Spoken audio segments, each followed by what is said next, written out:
Hey, it's Adib, and this is part 3 of designing a creature and turning it into a mech. Here, I'm using my creature design as a scaffold for the mech.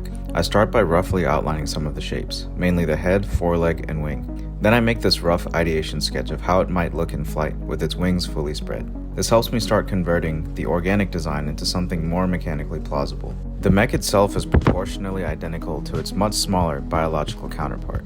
In real life, meaning same biological organism but bigger, that kind of scaling likely wouldn't work. The creature would be weak for its size and collapse under its own weight, bullied by gravity. Kind of the same logic behind why something really small like an ant is so strong for its size. But because we are dealing with a mech with advanced propulsion systems and power sources, and materials far surpassing biological strength constraints, I can sort of cheat this. It's also assumed the mech is able to hit more than enough speed to actually generate lift with wings of this proportion, but also has VTOL capabilities when there's a bunch of crap in the way. If you're wondering why I reference aircraft parts instead of only copying the organic dragon wings and mechanizing them, it's because I don't think that design on its own would work as well for something inorganic.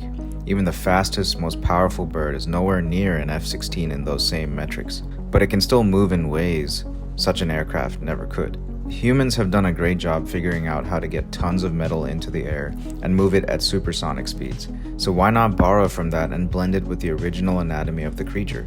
That way, the mech gets the agility and mobility of the original creature, but with the speed, strength, and power of something engineered.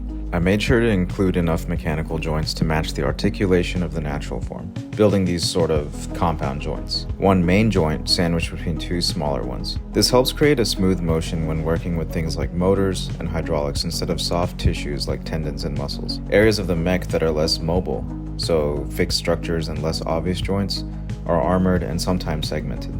This gives the design a sleek, balanced, and functional look. For circular parts like wheels, nuts, and bolts, I used a technique where I just drew it once and copied, scaled, and warped it for perspective as needed. This is a huge time saver when painting technical things like mechs. I applied similar techniques when I created the hex patterns for the wing membranes. I used thicker lines for the outline and major parts of the craft, and thinner lines for more detailed parts, creating visual balance and avoiding the noisiness that could come with a detailed mech drawing.